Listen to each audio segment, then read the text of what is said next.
Breaking news বিষয় নিয়ে আপনার মতামত কমেন্টে জানান এবং প্রতিদিন দেশের আপডেট খবর পেতে পেজটি ফলো দিয়ে রাখুন। ময়মনসিংহ জেলা প্রতিনিধি মোহাম্মদ মাসুদ আলম ভূঁইয়ার তথ্য ও ছবিতে প্রেস রিপোর্ট।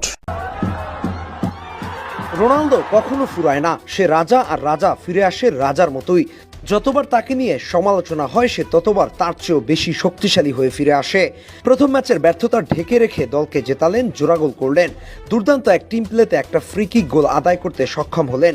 অনেকেই বলতো রোনালদো নাকি টিম প্লেয়ার না, আজ সে দেখিয়ে দিয়েছে সে আসলে টিম প্লেয়ার কিনা। ম্যাচের শুরু থেকেই আজ নিজের শতভাগ দিয়ে ঝাঁপিয়ে পড়ে পর্তুগাল।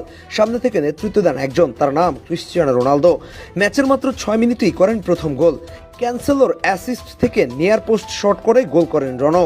আর এই গোলের সাথে সাথেই রোনালদো হয়ে উঠলেন ইতিহাসের একমাত্র খেলোয়াড় যে কিনা টানা 6টি বিশ্বকাপে গোল করেছেন। কি অসাধারণ, তাই না? 6টি বিশ্বকাপ মানে টানা 24 বছর। চিন্তা করেছেন? ম্যাচের তখন 17 মিনিট বয়স। সারা পৃথিবীর রোনালদো হেটার্সদের দিলেন এক কঠিন জবাব, রোনালদো নাকি টিম প্লেয়ার না। এটা নিয়ে অনেকে অনেক কথা বলে, কিন্তু আজ যা দেখলো সারা বিশ্ব, তারপর আর সেই আলোচনা হবে না আশা করি। ডিবক্সের বাইরে ফ্রি কিক পেয়েছে পর্তুগাল, শট নিতে প্রস্তুত রোনালদো। দর্শক সারিতে ক্যামেরা ধরে আছে অনেকে। উজবেকিস্তানের খেলোয়াড়রাও ধরে নিয়েছে শট মনে হয় রোনালদোই করবেন। সবাই রোনালদোকে আটকাতে প্রস্তুত। ঠিক সেই সময় রোনালদোর সামনে মনসুবা তৈরি করলেন নুনো মেন্ডেস আর ব্রুনো। সেই মনসুবা অনুযায়ী হুট করে শট নিয়ে নিলেন নুনো মেন্ডেস। কেউ যা ভাবেনি তাই হলো। আর আচমকা এই ঘটনায় গোলকিপারও কোনো সুযোগ পেলেন না। আর এই গোলের পর সবার আগে উল্লাস কে করলেন জানেন? Ronaldo, the great CR7।